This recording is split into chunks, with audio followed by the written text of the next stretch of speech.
Hanuma Vihari versus Andhra cricket association సంబంధించిన వ్యవహారం ఒక ప్లేయర్కి తర్వాత ఆ క్రికెట్ అసోసియేషన్ మధ్య జరిగిన వివాదం మాత్రమే.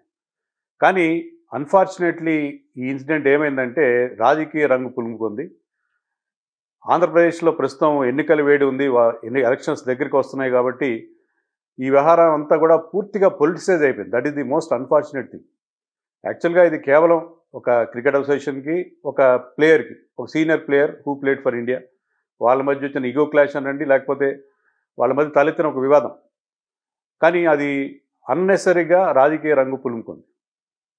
యాక్చువల్గా అక్కడ జరిగింది ఏంటంటే, హనుమ విహారీ ఈ సీజన్లోని ఫస్ట్ రంజీ మ్యాచ్లో అతను క్యాప్టెన్గా ఉన్నాడు ఆంధ్ర క్రికెట్ టీంకి. ఫస్ట్ డే రోజున అతను డ్రెస్సింగ్ రూమ్లో అతను ఒక మీటింగ్ పెట్టాడు. లంచ్ టైంలోను, టీ టైంలోను. ఆ టైంలో అతను టీం వాళ్ళతో కొద్దిగా టీం సరిగ్గా ఆడట్లేదు, బౌలింగ్ సరిగ్గా వేయట్లేదని అతను వాళ్ళని మందలిస్తున్న టైంలో 17th ప్లేయర్గా ఉన్న పృథ్వీరాజ్ కేఎన్ అనే player, not Prithviraj Erra, Prithviraj KN అనే ప్లేయరు డ్రెస్సింగ్ రూమ్ రావడంతో అతని మీద కొంచెం ఫౌల్ లాంగ్వేజ్తో అతన్ని తిట్టాడని చెప్పి మనకి వార్తలు వచ్చినాయి. సో అతను వాడిన భాష సరిగ్గా లేదు కాబట్టి ఆ పృథ్వీరాజ్ వాళ్ళ ఫాదర్ కంప్లైంట్ చేశాడు ఆంధ్ర క్రికెట్ అసోసియేషన్కి విహారీ పైన. సో ఆ విహారీని వాళ్ళు ఆ మ్యాచ్ తర్వాత క్యాప్టెన్సీ నుంచి తొలగించారు. తర్వాత 7 మ్యాచ్లు జరిగాయి. క్వార్టర్ ఫైనల్ దాకా వెళ్ళింది ఆంధ్ర క్రికెట్ టీం. క్వార్టర్ ఫైనల్లో వాళ్ళు ఓడిపోయారు.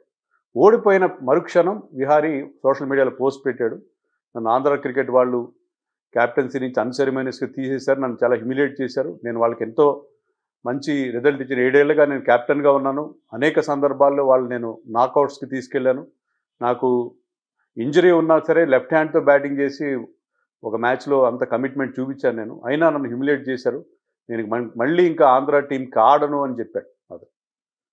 సో ఇది బేసిక్గా జరిగిన ఇష్యూ. అయితే ఆ కన్సర్న్ ప్లేయర్ పృథ్వీరాజ్ ఎవరైతే 17th ప్లేయర్గా ఉన్నాడో అతను చెప్పింది ఏంటంటే, నన్ను చాలా దుర్భాషలాడాడు అతను, అందుకని అలా చేశాను. వాళ్ళ ఫాదర్ అయితే ఇంకా ఒక మెట్టు ముందుకెళ్ళి అతను కొట్టడానికి వచ్చాడు అని చెప్పాడు. తర్వాత విహారీ మీద కొన్ని పర్సనల్ ఎలిగేషన్స్ కూడా చేశాడు. అతను డ్రగ్స్ ఎడిక్ట్ అని చెప్పి ఇంకా ఏవో చాలా సీరియస్ ఎలిగేషన్స్ చేశాడు. ఈవెన్ ఏజ్ ఫడ్జింగ్ కూడా ఉంది, సరైన ఏజ్ కాదు అతనికి దాదాపు 38 ఏళ్ళు ఉంటాయని ఏదో రకరకాల ఒక టిపికల్ పొలిటీషియన్ లాగా అతను ఆరోపణలు చేశాడు. సో ఇదంతా కూడా పొలిటికల్గా మారిపోయి ఆఖరికి వివిధ రాజకీయ పార్టీల అధ్యక్షుల స్థాయిలో ఉన్న వాళ్ళు దీని నుంచి రియాక్ట్ అవ్వడం అనేది జరిగింది. అంత సీరియస్ ఇష్యూ కాదు ఇది. యాక్చువల్లీ ఇది ఏదైనా ఉంటే దీన్ని ఆ అసోసియేషన్ వాళ్ళు, ఆ ప్లేయర్స్ కలిసి పరిష్కరించుకోవాలి, లేకపోతే బీసీసీఐ ఇన్వాల్వ్ అయ్యి బీసీసీఐ దీని మీద యాక్షన్ తీసుకోవాలి. అంతేగాని ఇది పొలిటికల్ ఇష్యూ కానే కాదు. నో డౌట్ విహారీ చెప్పింది ఏంటంటే, ఆ కన్సర్న్ ప్లేయర్, ఆ 17th ప్లేయర్ ఎవరైతే ఉన్నారో పృథ్వీరాజ్, వాళ్ళ ఫాదర్ చిత్తూరు జిల్లాకు చెందిన ఒక కార్పొరేటర్, దానివల్లే అతని ప్రెషర్ వల్లే నన్ను క్యాప్టెన్సీ నుంచి తొలగించారని చెప్పి విహారీ అన్నాడు. సో దానివల్ల ఇష్యూ మరింతగా పొలిటిసైజ్ అయింది. అయితే ఇక్కడ విషయం ఏంటంటే నాకు అనిపించింది, సో దీన్ని రకరకాలుగా వ్యాఖ్యానం చేస్తున్నారు అందరూ. సో క్రీడల్లో రాజకీయాల జోక్యం ఉండకూడదని చెప్పి చాలామంది పొలిటీషియన్స్ ముసలి కన్నీరు గారుస్తున్నారు. వీళ్ళే రేపు మళ్ళీ అడిగితే పలాని ప్లేయర్ని, మా ప్లేయర్ని పెట్టుకోమని చెప్పి క్రీడా సంఘాలకి రికమెండేషన్ చేస్తూ ఉంటారు. కానీ వాళ్ళు ఏంటంటే ఇప్పుడు అందరూ కూడా ముక్త కంఠంతో చెప్పేది ఏంటంటే రాజకీయాలు ఉండకూడదు క్రీడల్లో అని చెప్పి. సో అది జనరల్గా జరిగేది, అన్ని చోట్ల ఉండేదే విషయం. కానీ ఇక్కడ నాకేమనిపిస్తుందంటే, ఈ ఇష్యూలో 2 వైపుల నుంచి కూడా తప్పులు ఉన్నాయి. విహారీ సైడ్ నుంచి తప్పు ఉంది, అలాగే ఆంధ్ర క్రికెట్ అసోసియేషన్ నుంచి కూడా తప్పు ఉంది. ఓకే, విహారీ మీద అసోసియేషన్ కంప్లైంట్ వెళ్ళింది. కంప్లైంట్ వెళ్ళినప్పుడు వాళ్ళు ఏం చేయాలి, ఒక ఎంక్వైరీ సెటప్ చేయాలి. ఆ రోజున అక్కడ ఎవరైతే ఉన్నారో ప్లేయర్స్ కానీ, సపోర్ట్ స్టాఫ్ కానీ, వాళ్ళందరూ అభిప్రాయాలు తెలుసుకోవాలి. ఏమన్నాడు, ఏమైంది, అసలు గొడవ అయింది, మరీ అంత అభ్యంతరకరమైన భాషలో మాట్లాడాడు సో అనేది కనుక్కోవాలి. ఎంక్వైరీ చేసిన తర్వాత యాక్షన్ తీసుకోవాలి. ఏదైనా ఒక ఆరోపణ వచ్చినప్పుడు, కంప్లైంట్ వచ్చినప్పుడు ఏ సంస్థలో అయినా ఒక ఎంక్వైరీ సెటప్ చేస్తారు, ఆ తర్వాతే యాక్షన్ తీసుకుంటారు. కానీ ఆంధ్ర క్రికెట్ అసోసియేషన్ ఈ విషయంలో చాలా హ్యాస్టీగా, చాలా తొందరపాటుగా వ్యవహరించింది. అతను ఇమ్మీడియట్గా క్యాప్టెన్సీని తొలగించి రికీ బూయికి క్యాప్టెన్సీ అప్పచెప్పారు. ఇది ఆంధ్ర క్రికెట్ అసోసియేషన్ తప్పు. దానికి వాళ్ళ ఎక్స్ప్లెనేషన్ ఏంటంటే, వాళ్ళకి ప్రెస్ నోట్ రిలీజ్ చేశారు. దాంట్లో వాళ్ళు ఏం చెప్పారంటే, యాక్చువల్గా ఈ ఫస్ట్ మ్యాచ్ తర్వాత విహారీ ఇండియా ప్రాస్పెక్ట్గా ఉన్నాడు, ఇండియాకి ఆడే అవకాశం ఉంది కాబట్టి అతను మొత్తం సీజన్ అవైలబుల్ ఉండకపోవచ్చు అని చెప్పి సీనియర్ సెలక్షన్ కమిటీ చైర్మన్ ఒక మెయిల్ సర్క్యులేట్ చేశారు. దానికి విహారీ కూడా అప్రిషియేట్ చేశాడు అప్రిషియేట్ అనే మాట వాడారు. అప్రిషియేట్ అనేది కూడా నాకు అంటే విహారీ కూడా ఒప్పుకున్నాడని వాళ్ళ ఉద్దేశం బహుశా. అందుకే రికీ బూయిని క్యాప్టెన్సీ చేసాం for the rest of the season అని చెప్పి వాళ్ళు చెప్పడం జరిగింది. అంటే ఇది ఆ కంప్లైంట్కి అగేన్స్ట్గా తీసుకున్న యాక్షన్ కాదన్నట్టుగా వాళ్ళు చెప్పారు. కానీ ఇది ఓన్లీ ఒక కవరప్గానే కనిపిస్తుంది, అనేది కప్పిపుచ్చుకోవడానికి చేస్తున్నట్టుగానే అనిపిస్తుంది. ఎందుకంటే విహారీ ఏ విధంగా ఒప్పుకున్నాడు? రిటర్న్గా ఆ మెయిల్కి రిప్లై పెట్టాడా? Okay, it is okay for me అన్నట్టుగా అలా పెట్టినట్టుగా లేదు. యాక్చువల్గా మనకు వస్తున్న వార్తలు ఏంటంటే ఈ కంప్లైంట్ తర్వాత విహారీకి అసోసియేషన్ మధ్య ఒక ఒప్పందం కుదిరింది. అదేంటంటే నువ్వు ప్లేయర్గా కొనసాగుతూ ఉండు, కానీ Ricky Bhui and Vihari are in good terms. So Ricky బూయిని క్యాప్టెన్ చేస్తాము, నువ్వు అతని క్యాప్టెన్సీలో ప్లేయర్గా కంటిన్యూ అవ్వమంటే విహారీ సెడ్ ఓకే అని కంటిన్యూ అయ్యాడు అని వాళ్ళు ఒక అన్అఫీషియల్ అగ్రిమెంట్ కుదిరింది వాళ్ళకి, క్యాప్టెన్సీ అతను తప్పించాలని చెప్పి. సో అది జరిగింది అని మనకి వార్తలు వస్తున్నాయి. సో ఇది అసోసియేషన్ చేసిన తప్పు ఏంటంటే ప్రాపర్ ఎంక్వైరీ లేకుండా అతన్ని క్యాప్టెన్సీని తీశాడు. ఇక్కడ విహారీ తప్పు ఏంటంటే విహారీ ఒకవేళ అతను అంత తీవ్ర మనస్తాపానికి గురైతే క్యాప్టెన్సీని తీసేయడం విషయంలో అతను ఇంకా 7 మ్యాచ్లు ఆడాడు ఇంక్లూడింగ్ క్వార్టర్ ఫైనల్. ఈ ఇన్సిడెంట్ జరిగిన తర్వాత అతను క్యాప్టెన్సీని తీసేసిన తర్వాత 7 మ్యాచ్లు ఆడాడు. అంతగా హ్యూమిలియేట్ అయిపోయి అంతగా మనస్తాపానికి లోనైతే అతను అప్పుడే బయటకు వచ్చి ఇలాగా సోషల్ మీడియా ద్వారానో లేకపోతే ఒక ప్రెస్ కాన్ఫరెన్స్ అడ్రస్ చేసో తన బాధను వ్యక్తం చేయాలి కదా. సీజన్ అంతా ఆడేసి అంతా అయిపోయిన తర్వాత క్వార్టర్ ఫైనల్లో ఆంధ్ర టీం ఓడిపోయింది, ఇంకా వాళ్ళు తదుపరి మ్యాచ్లు లేవు ఈ సీజన్లో. సో నెక్స్ట్ సీజన్ వేరే స్టేట్కి ఆడుకుంటానని నేను ప్రొఫెషనల్గా, ఈసారి ఇక్కడికి ఈ చాప్టర్ ముగిసిపోయింది కాబట్టి ఇప్పుడు వీళ్ళ మీద ఆరోపణలు చేద్దాం అన్నట్టుగా అతను రియాక్ట్ అయ్యాడు. ఆ ఆరోపణలు కూడా ఒక డిగ్నిఫైడ్ మేనర్లో చేస్తుంటే బాగుండేది. అతను ఏం చెప్పి ఉండాల్సిందంటే ఇక్కడ చాలా రాజకీయాలు ఉన్నాయి, నాకు కొంత అవమానం జరిగింది, హ్యూమిలియేషన్ ఫేస్ అయ్యాను, అందుకని నేను ఇక మీదట ఆంధ్రాకి ఆడబోరని వేగ్గా చెప్పుంటే బాగుండేది. కానీ అలా కాకుండా ఒక 17th ప్లేయర్ అని, వాళ్ళ ఫాదర్ ఒక పొలిటీషియన్ అని, అతను కంప్లైంట్ ఇచ్చాడని, ఇవన్నీ ఒక రాజకీయ దాంట్లోకి తీసుకొచ్చి అతను ఒక సోషల్ మీడియా పోస్ట్ని ఇన్స్టాగ్రామ్లో పెట్టాడు. అలా కాకుండా వేగ్గా పెట్టుంటే అతనికి గౌరవం నిలిచేది. కానీ అతను ఎప్పుడైతే దాంట్లోకి తనంతట తాను పాలిటిక్స్ లాగాడో ఇష్యూ పూర్తిగా రాజకీయ రంగు పులుపుకుంది, పూర్తిగా పొలిటిసైజ్ అయిపోయింది. దానివల్ల అతని మీద ఆరోపణలు వస్తున్నాయి. ఇప్పుడు ఫింగర్స్ అతని మీద కూడా పాయింట్అవుట్ చేస్తున్నారు, అతను యారగెంట్గా బిహేవ్ చేస్తాడు ప్లేయర్స్తో అని చెప్పి ఇంకా రకరకాలుగా. సో దీనివల్ల అతనికి లాభం కంటే నష్టమే ఎక్కువ జరిగింది. సో విహారీ కూడా అంత దుందుడుగ్గా అంబట్రాయుడుకు తెలుసు మనకి, ఇలాగే అతను రియాక్ట్ అయ్యి తర్వాత అతని కెరియర్ మొత్తం చాలా వరకు నాశనం అయిపోయింది. సో ఇప్పుడు విహారీ కూడా అదే ధోరణిలో ప్రవర్తిస్తున్నాడు. అతను చాలా డిగ్నిఫైడ్గా తప్పుకొని ఉంటే బాగుండేది. అలా కాకుండా కేవలం అతనే రాజకీయాల ఇన్వాల్వ్మెంట్ని ఇన్వైట్ చేసినట్టుగా అనిపిస్తుంది. అది అతను చేసిన ప్రధానమైన మిస్టేక్. సో అసోసియేషన్ సైడ్ నుంచి కూడా తప్పు ఉంది. యాక్చువల్గా ఈ పృథ్వీరాజ్ని 17th ప్లేయర్గా సెలెక్ట్ చేశారంటేనే దాంట్లో తప్పు ఉంది. ఎందుకంటే 16 ప్లేయర్స్ ఆర్ ఎనఫ్. రంజీ టీంలో 16 మంది ప్లేయర్స్ ఉంటారు.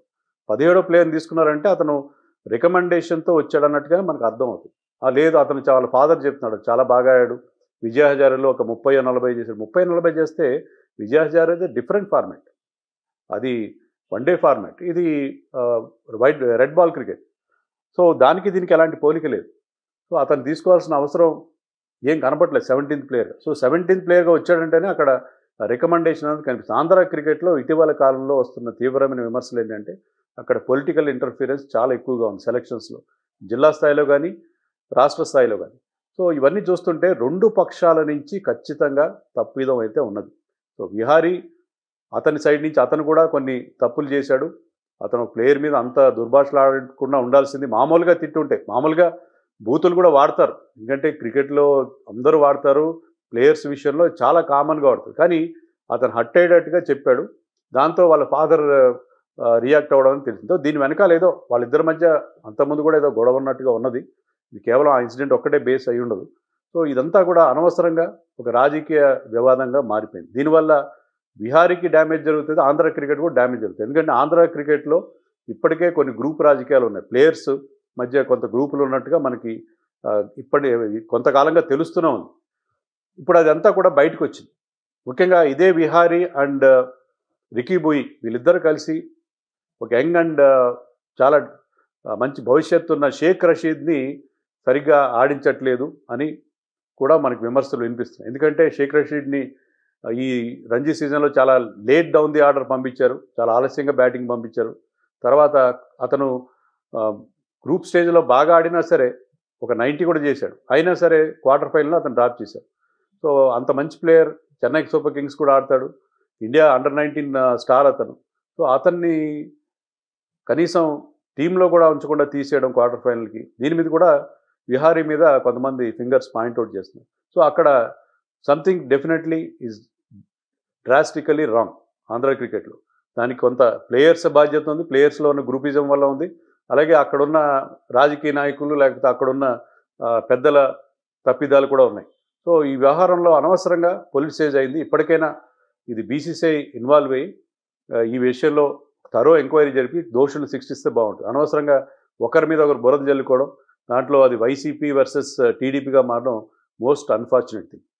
ఈ వ్యవహారం ఎంత రాజకీయం అయిపోయిందంటే టీడీపీ అధ్యక్షుడు, జనసేన అధ్యక్షుడు కూడా దీని మీద స్పందించారు, అలాగే కాంగ్రెస్ వాళ్ళు కూడా స్పందించడం జరిగింది. సో వీళ్ళందరూ కూడా దీన్ని పొలిటిసైజ్ చేస్తున్నారు. అలాగే వైసీపీ వాళ్ళు కూడా వాళ్ళ స్థాయిలో వాళ్ళు కూడా ఈ విషయంలో వాళ్ళ డిఫెన్స్ వాళ్ళు ప్రదర్శిస్తున్నారు. అయితే ఇక్కడ జరిగింది ఏంటంటే పొలిటికల్ ఇంటర్ఫియరెన్స్ అనేది ఖచ్చితంగా ఉన్నది.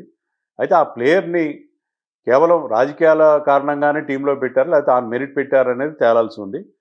అంతేకాకుండా కేవలం అతను చేసిన కంప్లైంట్ ఆధారంగానే విహారీని తొలగించాలా, లేకపోతే ఆంధ్ర క్రికెట్ అసోసియేషన్ విలువ చేసిన ప్రెస్ నోట్ ప్రకారం ఏంటంటే ప్లేయర్స్, సపోర్ట్ స్టాఫ్ మీద కూడా అతని మీద కొన్ని కంప్లైంట్స్ చేశారు విహారీ మీద అని చెప్పి వాళ్ళు చెప్తున్నారు.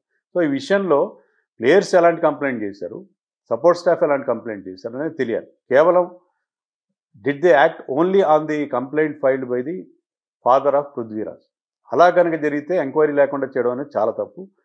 విహారీ మీద వేరే కంప్లైంట్లు ఉంటే అవి కూడా బయట పెట్టాలి. లేకపోతే మనం తెలుగుదేశం కానీ, జనసేన కానీ, కాంగ్రెస్ కానీ చేసిన ఆరోపణలు కరెక్ట్ అని అనుకోవాలి. కేవలం ఆ కార్పొరేటర్ చేసిన కంప్లైంట్ వల్ల, అతని పొలిటికల్ క్లౌట్ వల్లే విహారీని డ్రాప్ చేశారని చెప్పి మనం కూడా కన్క్లూషన్కి వచ్చే పరిస్థితి కనిపిస్తుంది.